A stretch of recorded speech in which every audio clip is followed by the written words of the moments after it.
November 4, 1922, the world was shaken by a sensational discovery. The British archaeologist Howard Carter had just found the tomb of the legendary pharaoh Tutankhamun. After years of futile searching, Carter and his sponsor, the millionaire George Herbert, Lord Carnarvon, had finally struck gold, so they thought.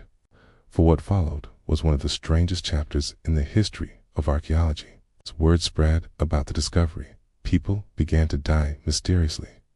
In fact, he died over a year later, while some have speculated that his death was related to the stress of the discovery, or even a curse. There is no evidence to support these claims. The flu pandemic was raging at the time, and Carnarvon likely contracted the virus through normal means.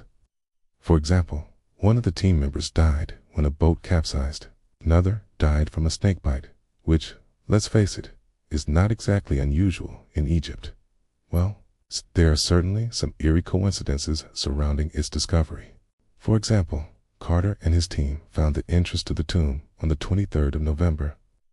This is significant because November is the month associated with the dead in ancient Egyptian culture. Additionally, the team found the burial mask of Tutankhamun on the floor of the antechamber. This led many to believe that the pharaoh himself was warning them not to disturb his eternal rest. And yet another fell ill and died from a mosquito bite. Guess, really? There is no evidence to suggest that the tomb is cursed. In fact, it was only partially filled when Carter found it, indicating that it was never meant to be a permanent burial chamber.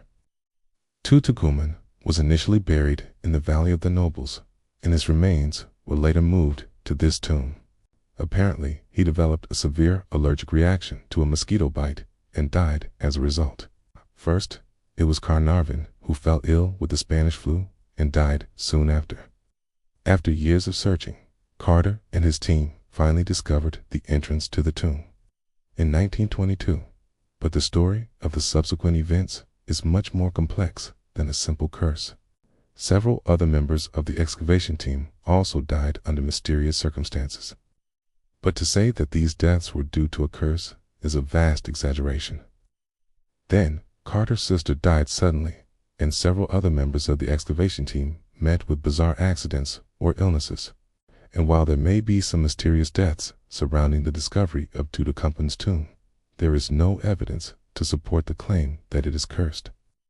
It's important to rely on facts and evidence rather than sensationalist stories when exploring the mysteries of ancient Egypt. Who knows? We may never know the real story behind the curse, but one thing is for sure. The discovery of Tutankhamun's tomb was one of the greatest archaeological finds of the 20th century. People began to whisper about a curse on the tomb of the boy king. So, how true is this story? Let's dive into the fascinating world of ancient Egypt and find out. The idea caught the public's imagination, and soon there were newspapers and magazines full of stories about the curse. This was further fueled by sensationalist books written in the following decades. The discovery of Tutankhamun's tomb in the Valley of the Kings near Luxor was indeed one of the most significant archaeological finds of the 20th century. Let's start with the death of Lord Carnarvon. He did indeed die after contracting the Spanish flu, but not immediately after the discovery. However, the other deaths were more mysterious. Carter's sister, for example, died suddenly of a heart attack. You see, the story of the curse started with an author named Agatha Christie, who used it as a plot device in her 1926 novel, The Murder of Roger Ackroyd. But the reality was far less dramatic. Most of the deaths that have been attributed to the curse can be explained through natural causes or coincidence. Of course, this doesn't explain all the deaths, but it does show that many of them were not due to any curse. But what about the tomb itself? Is it cursed? However, it's important to remember that these are just coincidences. So, while there may be some eerie coincidences surrounding the discovery of the tomb, there is no evidence to support the claim that it is cursed. The so-called curse of the pharaohs has fascinated people for decades. If you enjoyed this video, please subscribe and stay tuned for more. Thank you for watching.